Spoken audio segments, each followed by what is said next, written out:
Okay, welcome you all to my channel once again. In our previous lesson, we treated the chemical equilibrium.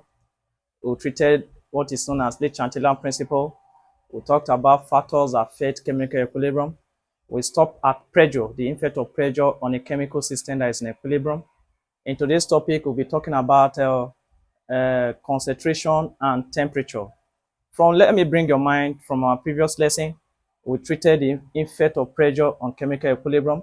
Let's use this equation to explain this concept. Let's say iodine gas reacted with hydrogen gas to give hydrogen iodide gas. We said for a chemical system that is in equilibrium, for pressure to have effect, two factors must be met. We said the mole ratio of the reactant and that of the product must not be the same. We also said that the species, which is the reactant, any of the reactant or the product must be in a gaseous form. And from this perspective, if we should check that the product, they are what? In gaseous form. That means one of the factor is met. So the other factor, which is the mole ratio, we're going to compare the mole ratio of the reactant and that of the product. If pressure will have effect on this kind of reaction. So in this now, we said for us to understand this concept, we must make sure that this equation is chemically balanced. We said 1 mole of this reacted with 1 mole of this to give hydrogen iodide. So in this kind of equation, this question is balanced because we have 2 iodine here, we have 2 iodine here, we have 2 hydrogen here, we have 2 hydrogen here. So this equation is chemically balanced. In this now, we say 1 volume of this reacted with 1 volume of this to give 2 volume of this. If one should ask you now, what is the effect of pressure on this kind of reaction? You must make sure that the 2 conditions must be met. So one of them, the species of the reactant and that of the product must be in a gaseous form. That is met. If you check the other criteria, 1 volume of this reacted with 1 volume of this, so give 2 volume of this. Automatically, the volume on the reactant side is 2. 1 plus 1 is equals to 2 volume to give 2 volume. In this case, pressure will not have effect on this kind of reaction because the volume of the reactant and the product, they are equal. According to Avogadro's law, it states that equal volume of 4 gases at the same temperature and pressure have the same number of molecules. So pressure does not have effect on this kind of reaction. So in today's topic, let's move quickly to the effect of temperature on chemical equilibrium. Temperature.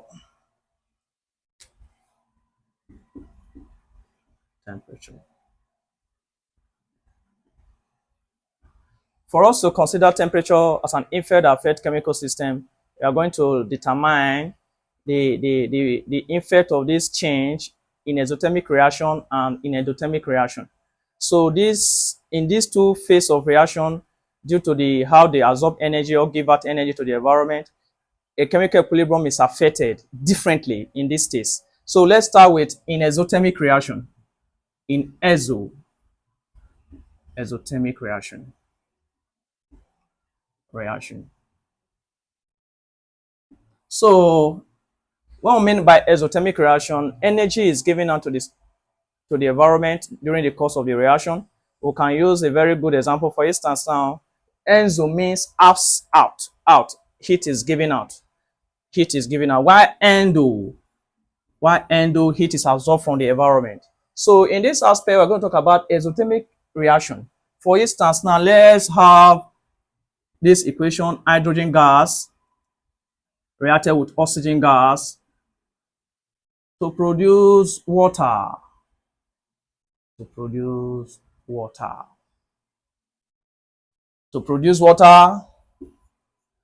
we can say this is an exothermic reaction. Heat is given out. In your WAEC question or JAMB, how can we know that this equation is an exothermic reaction? You see beside it, change in heat is negative. You notice that this kind of reaction is what? It's exothermic reaction. Now asking now, what is the effect of temperature in this kind of reaction? So we are going to talk about increase in temperature in this reaction. increase the temperature in this kind of reaction, equilibrium position is going to move to the left. Why does this equilibrium position move to the left? Is that when heat is given out to the system, to the environment, this chemical system will notice that there is addition of the product, so that this equilibrium position is going to adjust to the reactant side. That is to say, in a chemical system that is in exothermic state, heat is given out. If temperature is increased, the system we assume that more product will be added. That is, the reaction is that the system will understand that more product is added by increasing this temperature. But that parameter is that this temperature, increased temperature, we shift or we adjust equilibrium position. Equilibrium position will shift to the right, to the left, favoring backward reaction. And in turn, decrease in temperature will shift the equilibrium position.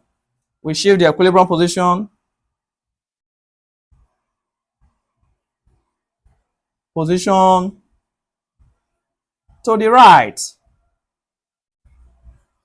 favoring forward reaction. So in this case, let's recap. We said in exothermic reaction, if temperature is increased, the system that is in equilibrium, we see it as what? Addition of what? Of the product. So when more product is added, when the system assumes that more product is added, the equilibrium position is going to adjust to the left. That means favoring the what? The backward reaction. So in this case now, when it is decreased, equilibrium position is going to assume that what? The equilibrium position is going to move to the what? To the right, favoring the what? The forward reaction. So in this aspect, when a given equation is given to you as a student, you must ensure that this change in heat is well understood. If change in heat is negative, you don't understand you're talking about exothermic reaction. So when it is plus, you're talking about endothermic reactions. So in this aspect, the opposite of this increase in exothermic reaction is the opposite of what? Is the opposite of what? In endothermic, if you are going to discuss. For instance, now let's discuss in endothermic reaction, effect of temperature. In endothermic reaction, increase in temperature. As an easy way for students to memorize this or to understand is that when increase in temperature in exothermic move to the left or shift to the left, in endothermic reaction, increase in pressure, increase in temperature, increase in temperature, shift the equilibrium position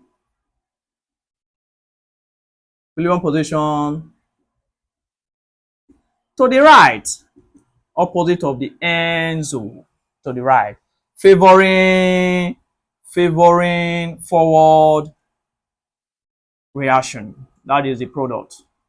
That is what? Product. So when it is decreased, equilibrium position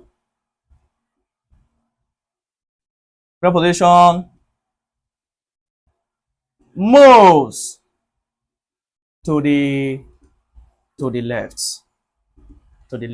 So a very good example, let's use this as a very good example, an equation that will reflect endothermic reaction. So let's have nitrogen gas reacting with oxygen gas to give nitrogen 4 oxide. So in this case, What can we do in this kind of reaction? Here, you will notice, as I've said, the change in heat is positive because we're talking about endothermic reaction. So in endothermic reaction, the system we assume that what?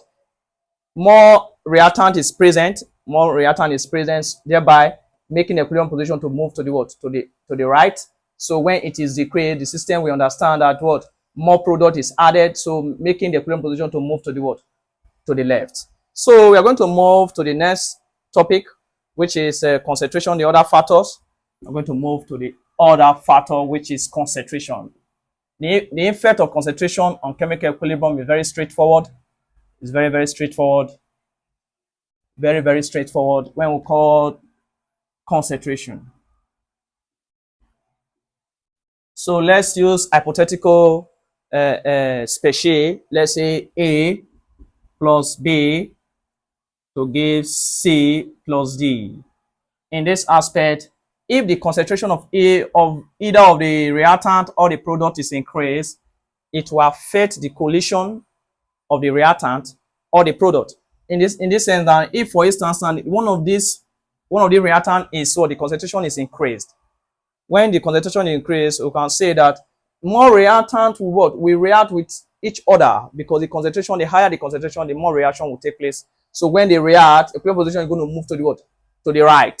So when more concentration here, we have more concentration here, either of the reactant, either of the product, more product will react again to be converted to this reactant. So in this aspect, increase in A will lead to what? Equilibrium position will move to the right. Increase in C and D, this one, this C and D, more reaction will take place here because of the concentration, because there is more collision between the product, so that more of the reactant will be produced. So in this aspect, we're going to assume that concentration have effect on chemical system in equilibrium, because the higher the concentration, the more collision, the more reaction that will take place between these reacting particles. So in all of this, we have treated what is known as chemical equilibrium.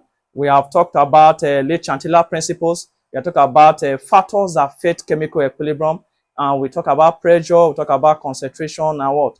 And temperature. In our next topic, we'll be having some assessment questions on chemical equilibrium, so that to prepare you towards any exam, you will take either JAMB, WAEC, or NECO. So thank you. This is the end of the lesson. Please do well to subscribe to this channel for continuous video